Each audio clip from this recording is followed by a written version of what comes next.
Good afternoon, everybody. My name is Patricia Lewis. I'm the Research Director here for International Security. I am delighted to introduce you to Jean-Marie Guéhenno, who is the President and CEO of the International Crisis Group. And he's going to be speaking to us on the next Flashpoints, potential threats to peace and security in 2015. This event is on the record and being live streamed, and people can comment using Twitter with the hashtag #CHEvents. May I ask you right now to switch off your mobile phones, because I can assure you that once you want to ask a question, someone will ring you.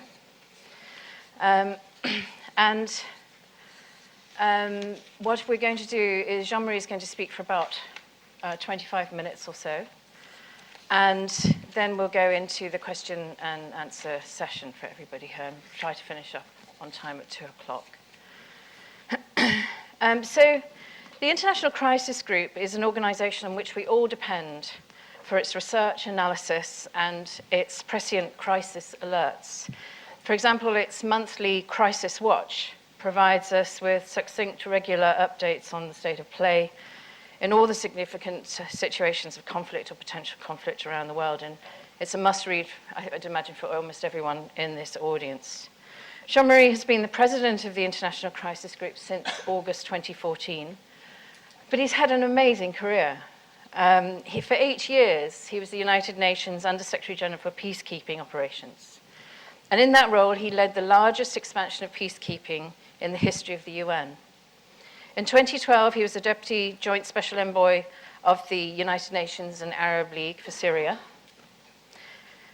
He was a French diplomat, and he's held the position of Director of the French Policy of Planning Staff. He was Ambassador to the Western European Union, and he was also recently chaired the commission appointed by President Hollande to review the French defense and national security posture.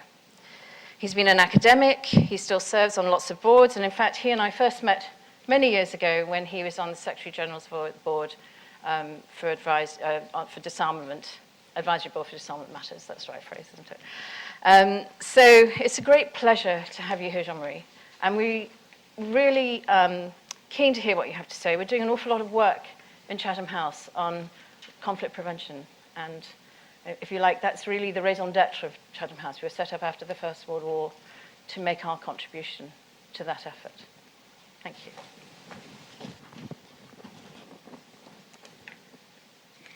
Well, thank you very much for your kind words. It's really a great pleasure to be here at Chatham House this afternoon. It's a pleasure to be here with Patricia Lewis. I mean, as you said, as you reminded me, and we have been working together for a number of years. I mean, I also recall your work with Gareth Evans and my predecessor at Crisis Group when you're working on the Commission on Nuclear Non-Proliferation. So it's a great opportunity for me to be here also because at Crisis Group we want to strengthen our presence in London, and Jonathan Prentice, who's heading our London office, is here today. London is a global capital, and Crisis Group has to be where influences and where conflicts are. So London has no conflict, but it has influence. And so it's very important to be present in that global capital. Now, today's topic. Crisis Group has now been producing for 4 years, in conjunction with foreign policy, a list of conflicts to watch in the coming 12 months. And of course, any list is arbitrary, and this one is no exception. It does not purport to be exhaustive, but in a world of competing, burgeoning demands, it can be useful to prioritize and to focus. And that's really what this list wants to do, although it is global in reach and in its coverage. And it includes examples from all regions of the world, but you will not be surprised to notice that 7 of the 10 conflicts that are in the list are in Africa in the Middle East. And this is actually a proportion which is similar to previous list. Today I would want to make 4 points. One, first point on early warning and what that list means. One on the implications of what I will call the diffusion of power rather than what is often called the return of geopolitics. One on the erosion of the state and what that implies for conflict resolution. And lastly, maybe a few words on how the world should adjust to prevent the spread of conflict. First point, early warning. Early warning, we would all agree, should always be the priority because prevention is always obviously much better than reaction. But my point here that I want to stress is that prevention is becoming more important now because for a variety of reasons that we can discuss, conflicts have become much harder to end. And the more they last, the harder they are to end, as political fragmentation and radicalization set in. So it's very important to try to stop conflict before it starts. It's increasingly difficult work to end conflict that become amorphous and very difficult to manage as they develop. Now, of course, how early then should early warning be? Well, I would say as early as politically practical.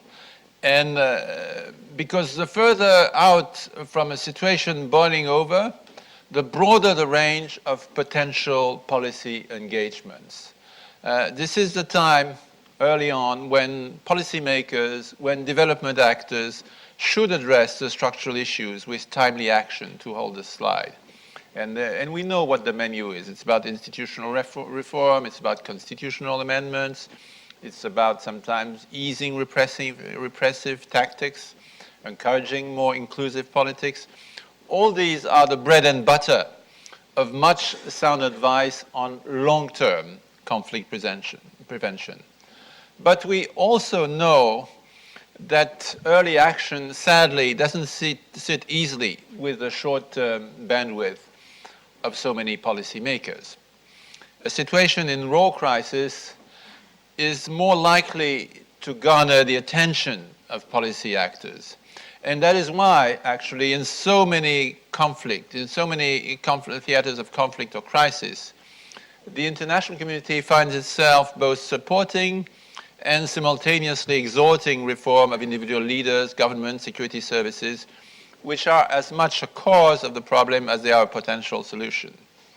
And indeed, by the time a crisis has erupted, the range of available policy interventions tends to be circumscribed.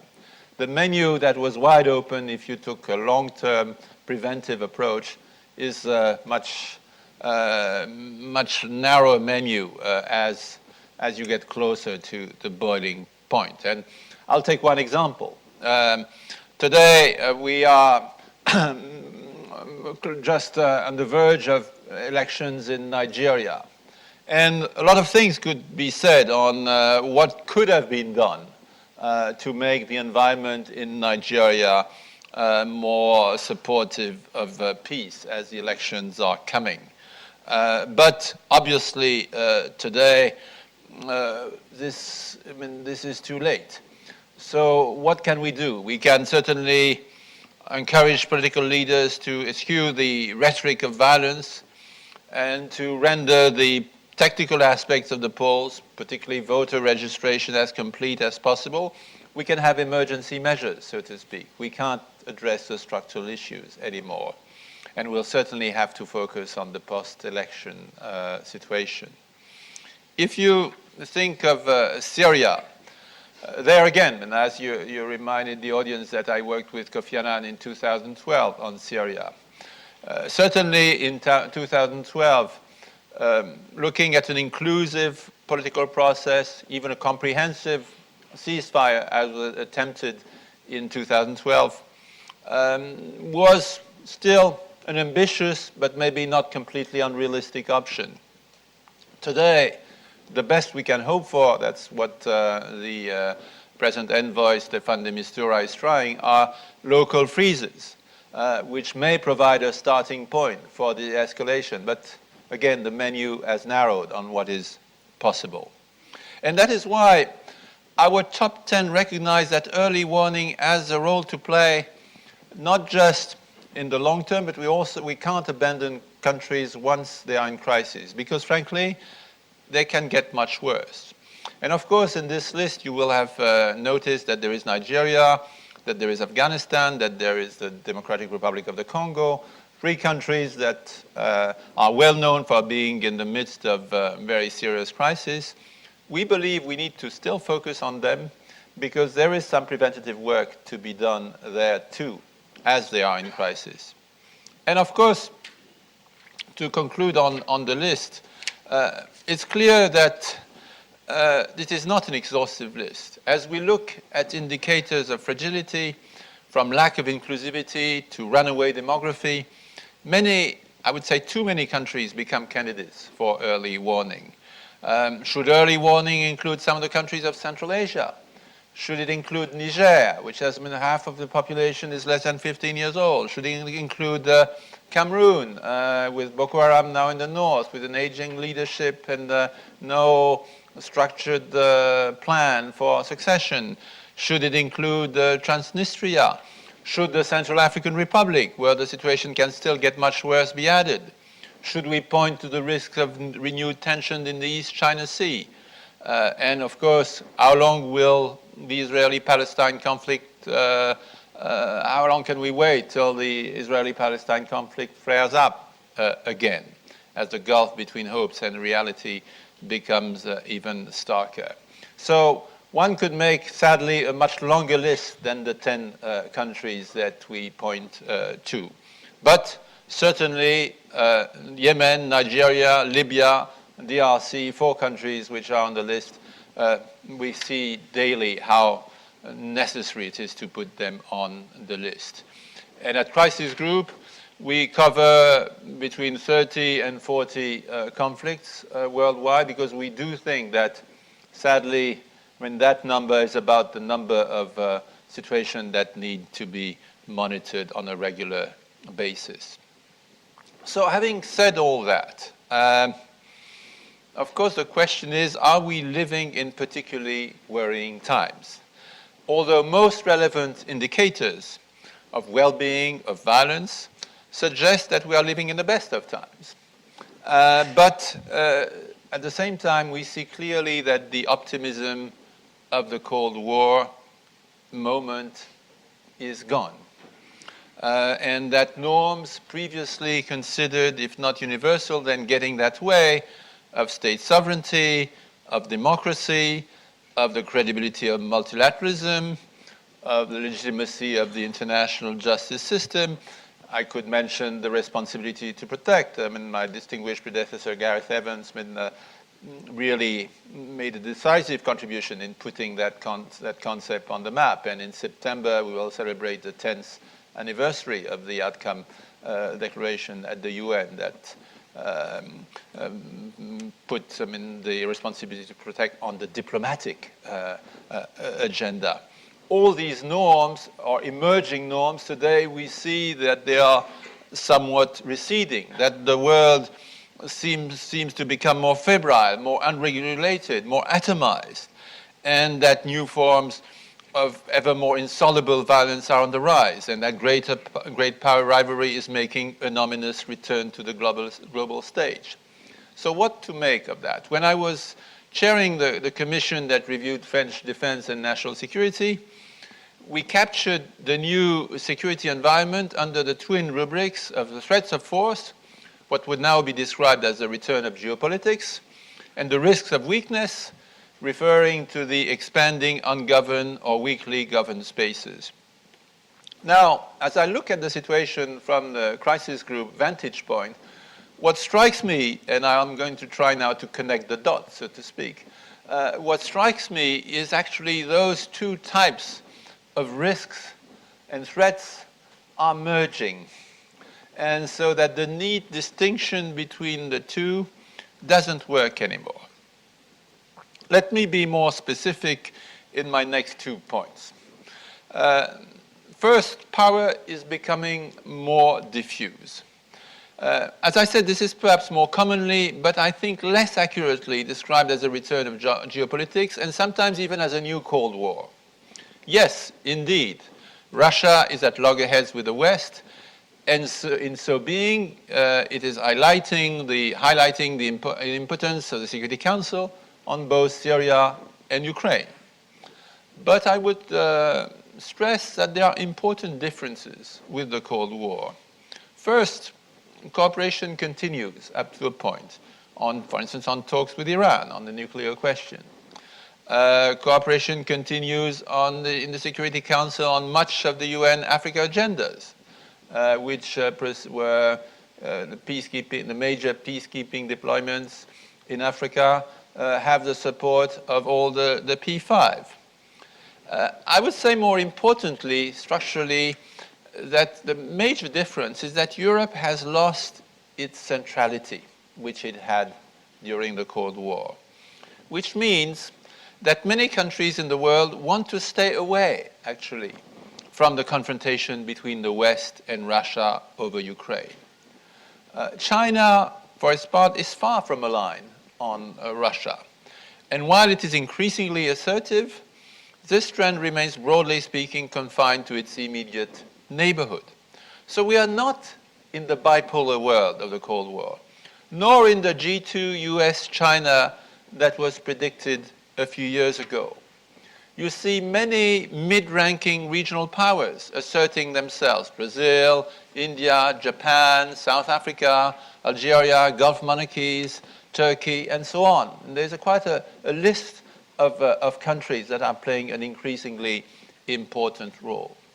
And in such a world, talking about the return of geopolitics does not help that much, because the analytical framework that helps understand a world in which a handful of powers with global reach structure the geopolitical competition does not apply to a world in which 20 or 30 powers play an important role. It's one thing to play chess, it's another thing to play a game where there are 10 or 15 or 20 or 30 players. Now, on the positive side, I would say that this new situation will, over time, create new opportunities, as multiple combinations of power should make the international system more flexible. And more powers can, in principle, at least better carry the burden of an international order. This is not and should not be a world of you are with us or you are against us. This is a world in which regional organization could at last take a greater role. So there are many positive elements to that world. But what we see today is more the negative side of it. The negative dimension of true multipolarity and diffusion of power. Let me explain. With increasing frequency, strongly held regional interests outstrip the commitments of more powerful global actors, more often retrenching. And this asymmetry of interest can make conflict resolution significantly more difficult. The resolution of the Syrian conflict is made all the more difficult as regional divisions are added to the global divisions. And that is not a unique situation. Neighboring states, of course, in any conflict need to be brought along because of their first-hand expertise, because it's their immediate security and economic interests that are most endangered by a conflict next door. But they can become obstacles to peace. Look at Somalia, now effectively carved into spheres of influence. Look at South Sudan, where leaving the political track to IGAD alone, and IGAD is very important in South Sudan, but it can't do it all alone. Leaving the political track to IGAD alone is simply not working. Look at the regionally manned force intervention brigade in the DRC, where some regional tensions are appearing. So regional engagement is necessary, but it can, if not well managed, deepen regional rivalries. And last point on this diffusion of power, multipolarity does not equal multilateralism. There is a serious risk that the old powers, as I would call them, are retrenching too fast for new powers and new regional organizations to pick up the slack, so to speak, in physical and in political capacities. You see Africa's rapid reaction forces, and the development of African capacities is an important and welcome trend. But when you look at the present state of affairs, you see that they remain underprepared and under-equipped. And just recently, both in Mali and in the Central African Republic, international interventions faced severe delays as the first African forces went in but were found wanting, thus requiring ultimately, and not particularly speedily either actually, UN missions to be deployed. And I would add that multilateralism badly needs a new set of champions if it is to remain an organizing principle of the international system. And regional powers promoting their national agenda will not save multilateralism. They have to be the champions of multilateralism. So that means that without appropriate capacities, without impartial political engagement, the diffusion of power that we're witnessing contributes to a sense of overload and loss of control, which brings me to my third point. We see that the erosion of the state as a bulwark against violence and as the most critical building block of the international system. We see a growing number of states that enjoy diminishing legitimacy. The nationalism of the immediate post-colonial period is gone. The ballot box competes with other sources of legitimacy. And the functional legitimacy that is generated by the provision of public goods is disappearing. And we are seeing ever more starkly the staggering costs triggered by predatory or neglectful systems of governance. Nigeria and the Sahel more broadly, but also Democratic Republic of the Congo, Somalia, Yemen, Ukraine, Syria, Iraq, to name a handful, all face this to varying degrees and in different ways. Overly centralized state power, neglect of peripheries or minorities, absence of basic services, discrimination, repressive or inept security apparatus, and the list could go on. The result, center-periphery conflict, increasingly assertive non-national identities, whether they are confessional or ethnic, as groups take comfort in a form of security the state has failed to provide. And last but not least, erosion of borders. And this erosion of state authority has profound security implications. It opens a vacuum in which criminal networks can become entrenched and blur the distinction between crime and politics, making conflict management, let alone resolution, so much more challenging. Meanwhile, borders are becoming harder to control when they are not simply ignored. And this may well be the most far-reaching evolution, as conflicts that used to be local now acquire a global dimension. In the same way, I would say weakened bodies fall victim to opportunistic diseases. Now you see local conflicts being hijacked by agendas that have initially little to do with them. Whether we think of the local conflicts of northern Mali and their exploitation by jihadist franchise, or dysfunctional Ukraine pulled apart by geopolitical agenda.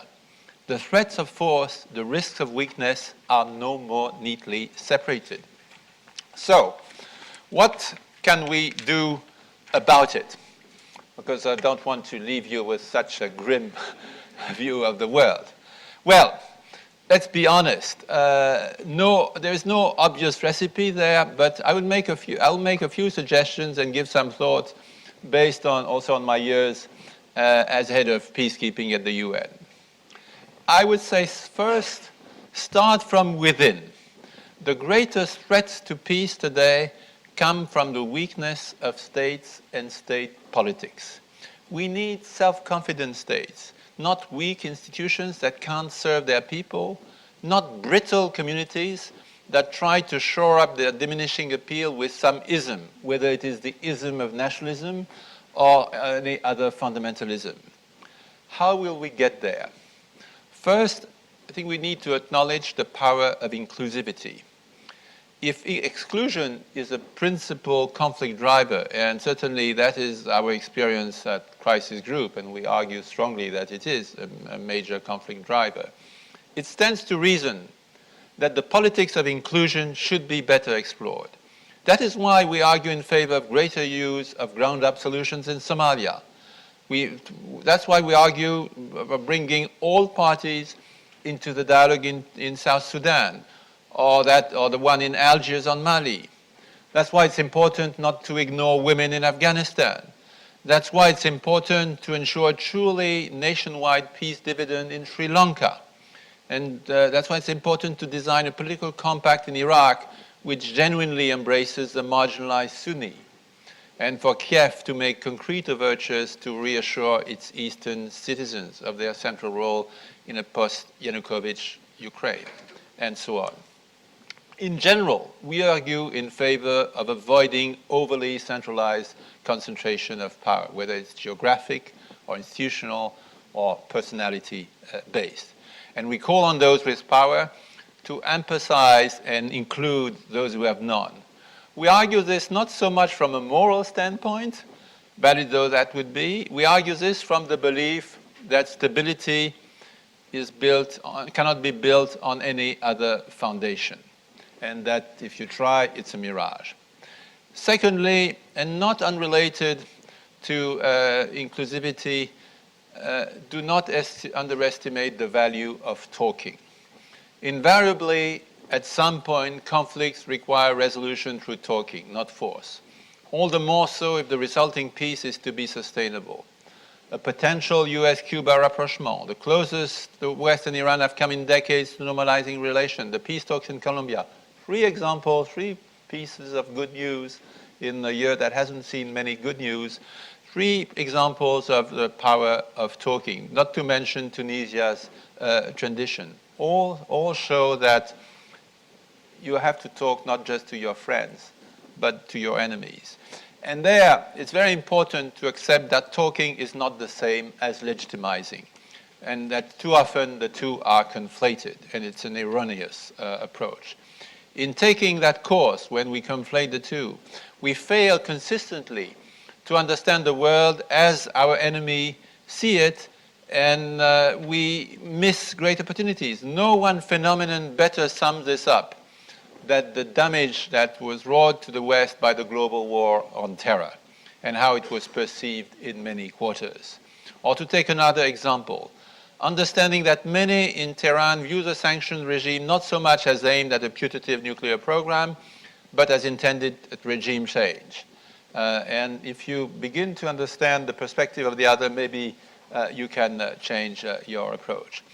In short, we should be ready to talk to armed groups. Of course, those who are prepared to talk to you, not those who have a nihilistic agenda who are not prepared to talk to you. And by drawing such lines in the sand, not talking to groups we should talk to, we weaken our intelligence of what the other side is thinking. We pander to cheap demonization. We lock in positions from which we cannot seem to be retreating.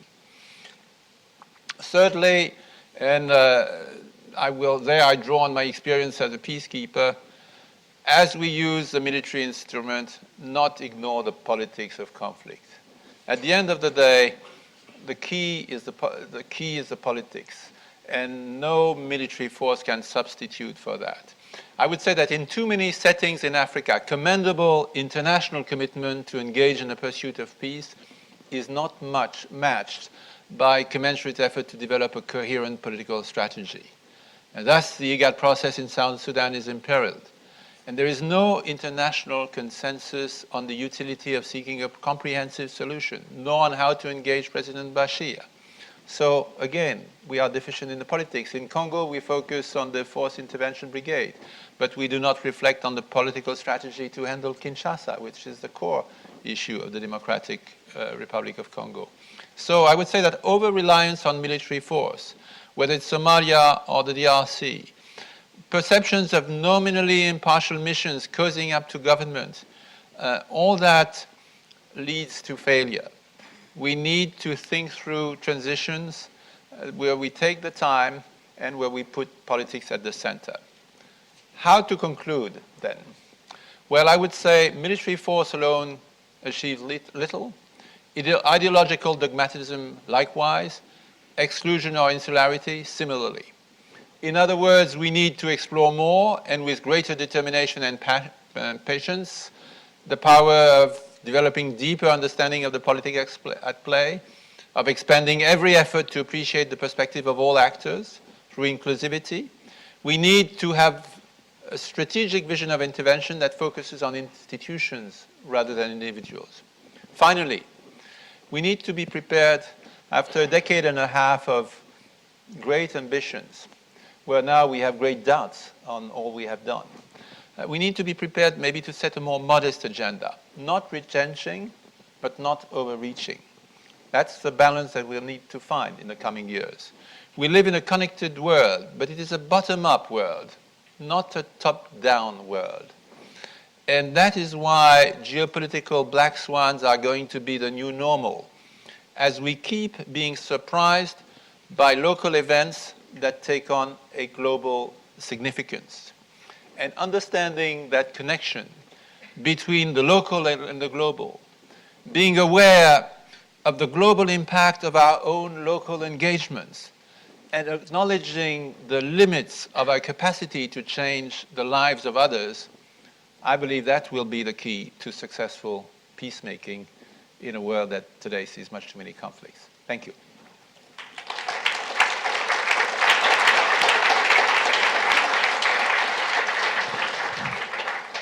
Jean-Marie, thank you so much for an excellent, really coherent and thought-provoking presentation. You mentioned chess and said, how do you play chess really with 30 players? And my mind immediately went to rugby. And of course, we start the Six Nations on Friday. And it seems to me that it is quite a scrum now, the world. I was also reminded as well of Sergio Vieira de Mello's, when he used to say, if you want to open the gates of hell, you first have to talk to the devil. When you said, you've really got to open up conversation with people that you wouldn't necessarily want to talk with or feel comfortable talking with, but in a way that didn't suggest that you were agreeing with them, but that you wanted to resolve the situation. I think that's the key thing. And that's a really difficult thing for leadership to show. So I'm opening up the floor now for anybody who wants to ask any questions. What I'd like you to do is to say who you are. If you belong to an organization, say that. And keep your questions or comments very short and to the point. I see a woman here in the first and then at the end. If you could wait for the microphone as well. Thanks. My name is Cynthia DeSantis. I'm from Chatham House. Don't you see early warning signs in Venezuela? Don't you think that the conflict the conflict that now is subsiding in Colombia could move to Venezuela or have some similarities with what's happening in Mexico? I mean, the violence is really rampant there.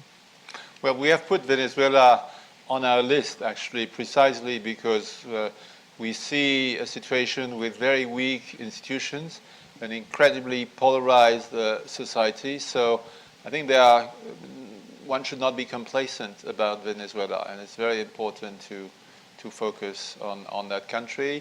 I do hope that the efforts of UNASUR, of the region, will help bring together the actors in Venezuela, but it would require much stronger engagement than what we see at the moment, frankly. Please. Sulafa Nashwati, political researcher, UAE Embassy.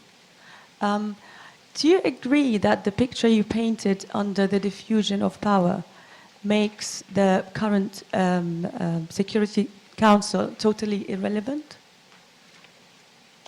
I wouldn't say the picture is more complex than that. I wouldn't say it's completely irrelevant. I think, obviously, the powers which are in the Security Council still wield a lot of power. I mean, the United States, China have a considerable power. The United Kingdom has considerable power.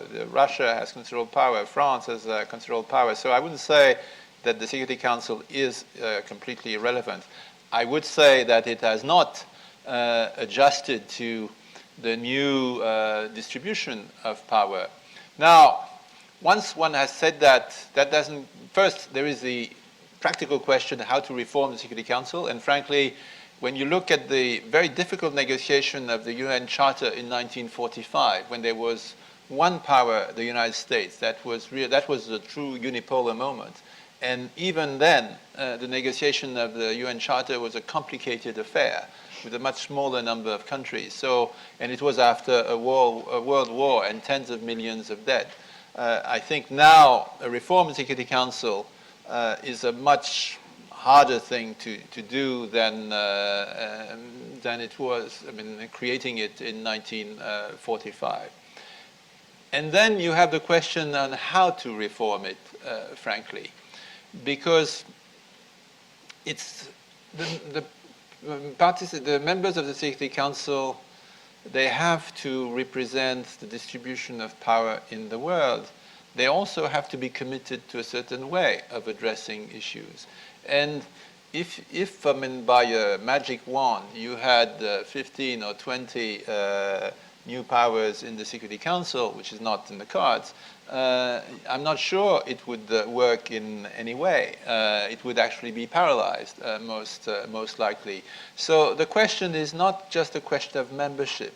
It's a question, and that's why I talked about champions of multilateralism. It's a question of having a set of principles to manage international affairs on which the community of nations agrees.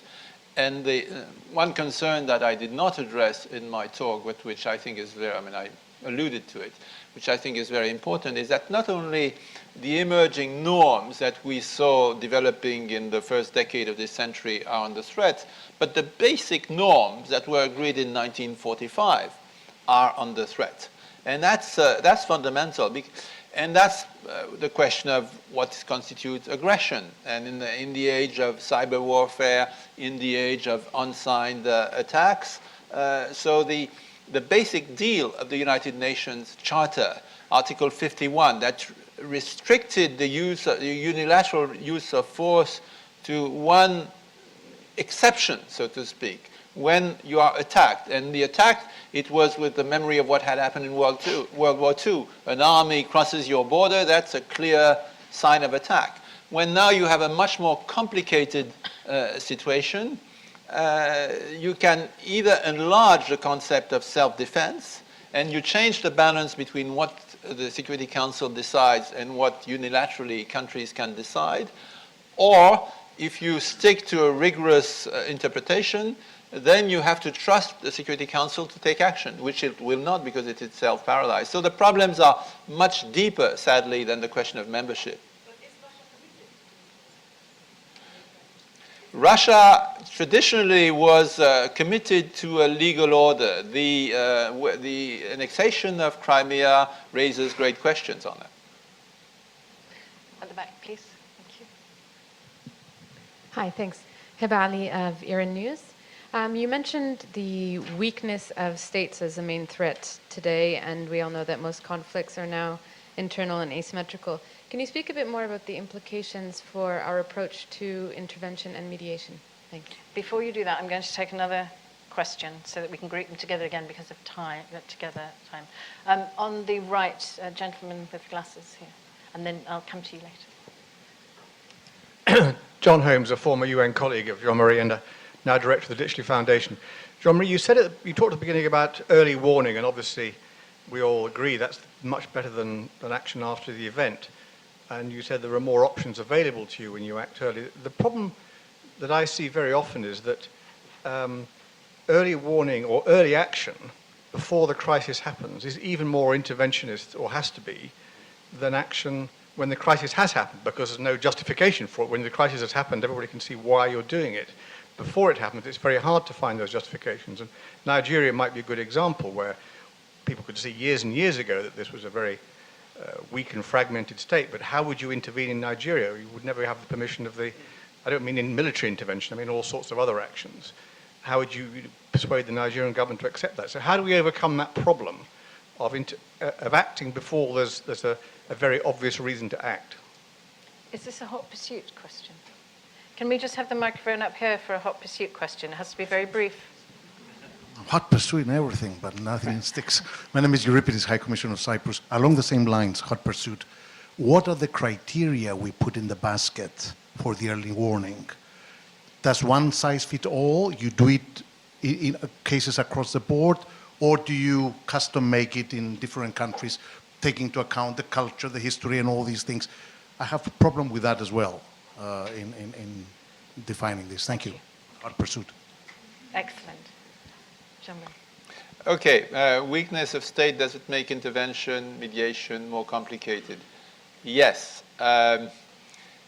Intervention, because there is no international consensus on what is legitimate and what is not in engaging in the internal affairs of a state. And so there is no also consensus on how long you have to accompany a state in rebuilding it.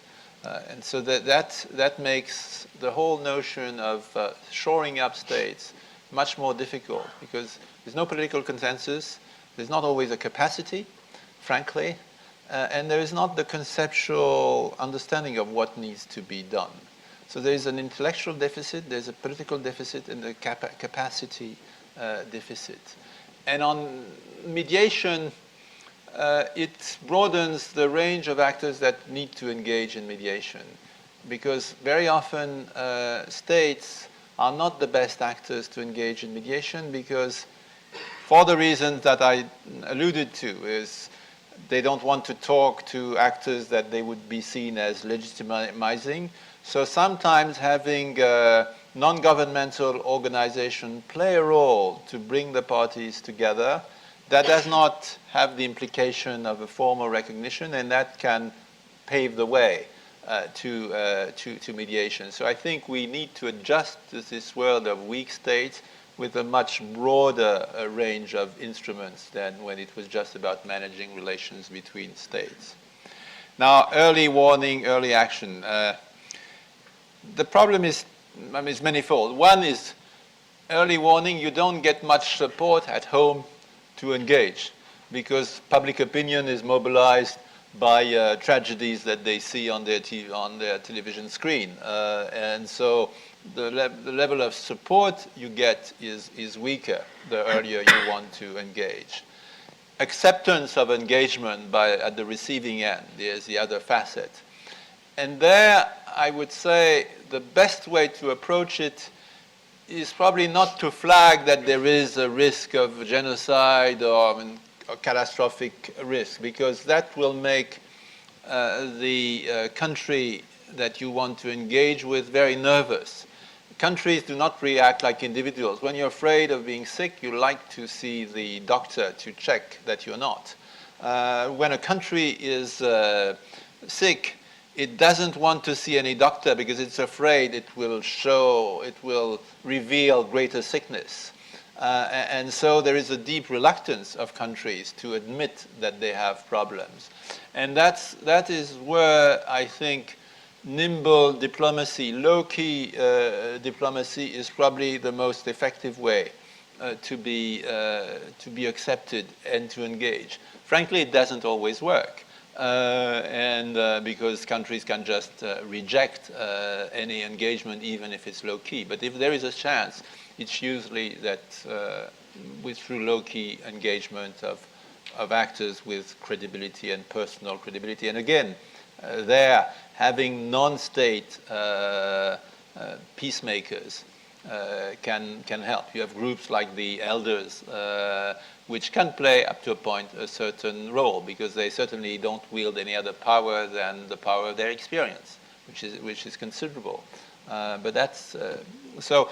On the criteria for early warning, this is something we are grappling with, because I don't think you can just feed into a machine a certain number of boxes that you would tick and say, oh, this country is going to break up and to be in crisis.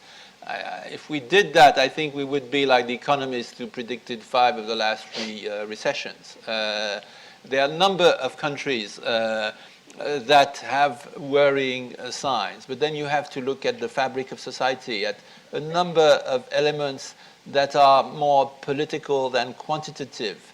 that can hold, or on the contrary, hold the country together, or on the contrary, precipitate its downfall. And that's where I think our methodology as crisis group is good, because we do have people who engage in sort of granular analysis of what is really happening on the ground. We don't just look at statistics. I think statistics matter, but they don't provide the full answer. So you have a question over here on the left, and then a question at the back there on the right, and then... Yeah, thanks very much. Alexander Ramsbottom from Conciliation Resources. I was really interested in what you were saying about emphasizing talking and reaching a political solution to crises, and the balance between the sort of military response.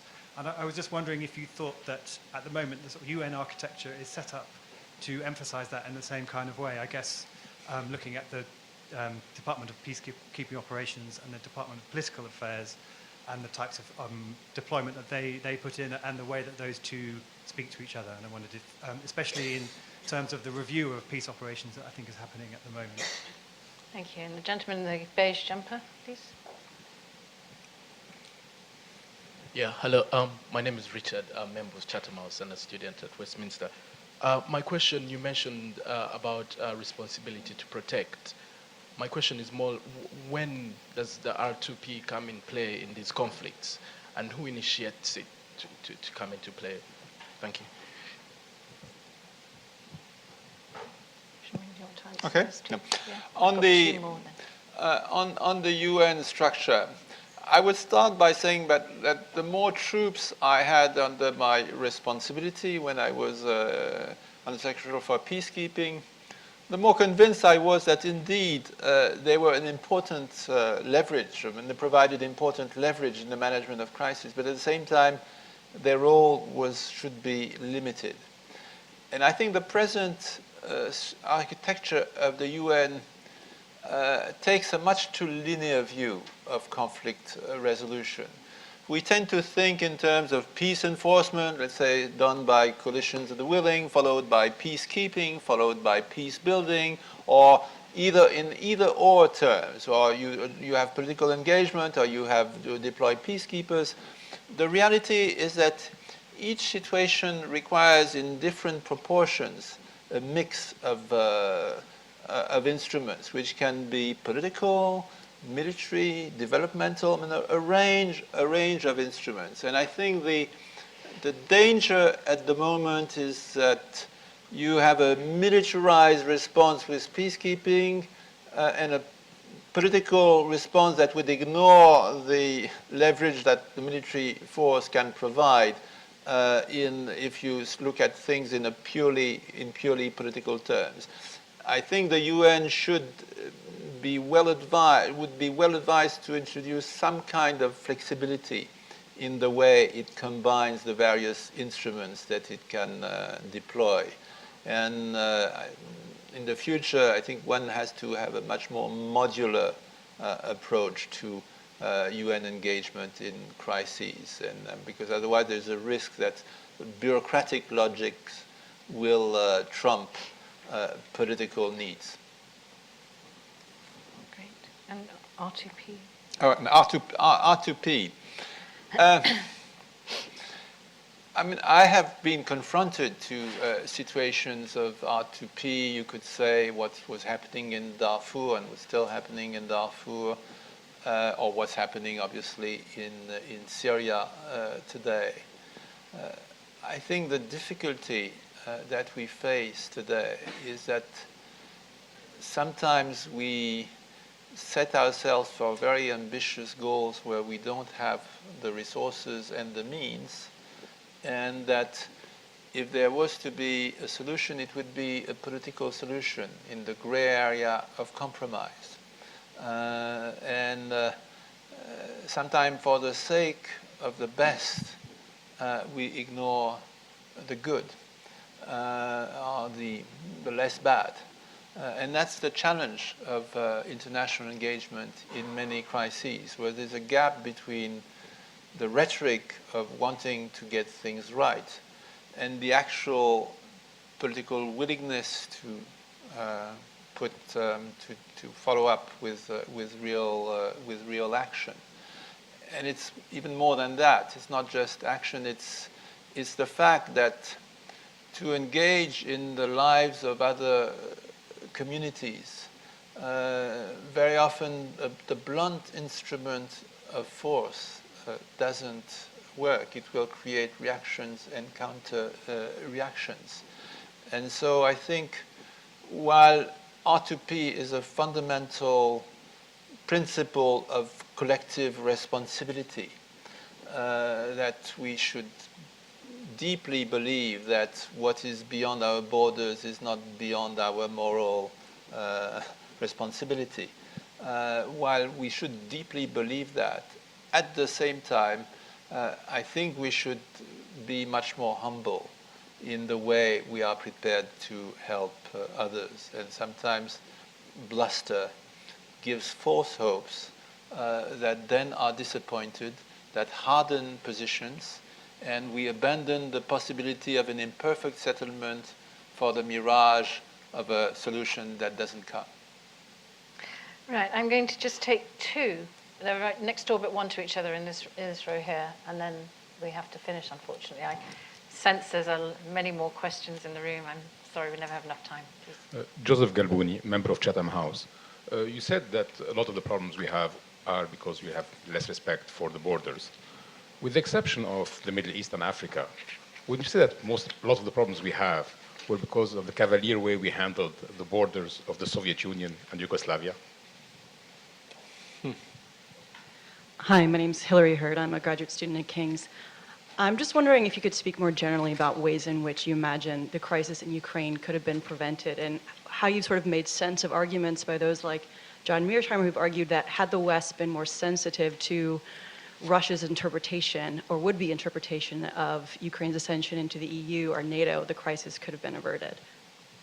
Okay, now I have one question, because I thought it would come up, because you specifically mentioned it in your talk, and that's the special role of women. Mm-hmm. And you're talking about it in the bottom-up. I hate it, it's always a woman who asks this question, isn't it? Men ask the question. You talked about it in the bottom-up process, which I think is absolutely right. But, you know, we've had so many attempts now through Resolution 1325 and its associated follow-ups to try to ensure that women are at the table and negotiating part of the settlement, and this just doesn't seem to be happening. And I think we see the results of it in the impoverished results. And I'd like you to comment on that, if possible, please. Okay. Well, three important questions. On the way we handle borders and the breakup of Yugoslavia, the breakup of the Soviet Union, I think beyond the question of borders, there's a question of the legitimacy of a human community and of a nation state. Because, for instance, you hear people blaming both my compatriot and your compatriot, Mr. Pico and Mr. Sykes, for all the terrible things that are happening in the Middle East. I would say, and behind that criticism, there is the idea, let's get the right borders for the region. I don't think there are right borders. No border is right. The question is, how do you create legitimacy and the competing sources of legitimacy? So the breakup of the Soviet Union, the breakup of Yugoslavia, drew the line, administrative borders, republics, but not autonomous. I mean, these were legal arrangements, not based on any historical understanding. And I'm not saying that it should have been based on an historical understanding. I think we have to recognize the arbitrariness of borders. The way we have dealt with it, and we're trying to continue dealing with it in the European Union, is making the borders less relevant. And I would have thought that for Yugoslavia, as for the Soviet, the states of the former Soviet Union, of course, that would normally be the right answer. The search for the ideal border is an unending search. When we look at our own countries, Our borders, they were in Europe, which is the most constrained space in the world. So it's peaceful because it has had centuries of war to decide the borders. And now we think of them as natural borders. Maybe the United Kingdom has natural borders, but most of the continental countries... We have our own borders within the United States. I heard of that. I heard of that. But arbitrary borders. So the question of Ukraine. Well, it's a good example of whether you look at long-term conflict prevention or short-term conflict prevention. I would say that the whole collapse of the Soviet Union, it happened a bit like 9/11. It was the whole edifice came crashing down without much thought being given to it, and we have to accept that. And there was a sense of triumphalism, which did not go well on the other side in Moscow, certainly. I think the way the competition developed between the European Union and NATO for enlargement was something that was not healthy, because even with all the efforts, and NATO made a lot of efforts to open up to Russia, partnership, etc. But with all those efforts, there's no question that this alliance was built against the Soviet Union. And so it was always hard for Russia to see NATO as a friendly organization. There's a history that you cannot overlook so easily. And creating a measure of flexibility in Europe by disconnecting the enlargement of the European Union and the enlargement of NATO might have been a way to develop the bridges with Russia that were needed, because one could say that the best scenario for Ukraine, but I'm speaking maybe in the past now, and that's a sad part of it. The best scenario for Ukraine would have been to connect the western part of Europe and and Russia, and that is obviously, and now it's becoming a moat, so to speak. It's becoming a line of separation. I think to avoid that, that would probably have required a different management, less triumphalist management of Russia in the immediate aftermath of the Cold War, more humility again, and not connecting the NATO enlargement and the EU enlargement. But here we are now, and it's important to show strength while at the same time keeping bridges open, because Ukraine goes to the heart of Russian interest and Russian identity, and a lot of tensions today are tensions and conflicts about identity. So we would be unwise to ignore that identity dimension. At the same time, we have to protect an international legal order that has been challenged, and so we have to navigate between those two imperatives. On women, I was struck throughout my career at the United Nations by the important role that women could play when they were given a role, which was seldom, to be honest. They played an important role, for instance, in the peace process in Liberia. Yeah. I think the role of women in peacemaking, in a way, is an illustration of how, in well-designed peace processes, more broadly, you give a seat to those who have no guns, which is essential to sustaining peace. And of course, it's easier said than done, because if you ignore those with guns, you ignore them at your own peril. And every peace process has to start with those who have guns. But well-designed peace processes have to be broadened so that those who have no guns get a seat at the table and gradually become more important. That's why I also believe that peace processes should be managed in stages, that trying to set everything in one negotiation is usually dangerous because it gives too much influence to those who have guns. If you manage a peace process in stages, you have a much better chance giving a voice to those who have no guns and to half of the society that is the women. Thank you. Thank you very much indeed, Jean-Marie. Well, I thank all of you here for your participation and fascinating questions. I know there were many more. I'm sorry we weren't able to take them all. I particularly want to thank you, Jean-Marie, for coming to London. I'm really excited that you're going to open an office here. We welcome you to the London community of think tanks and non-governmental intellectual input into all of these debates. So thank you.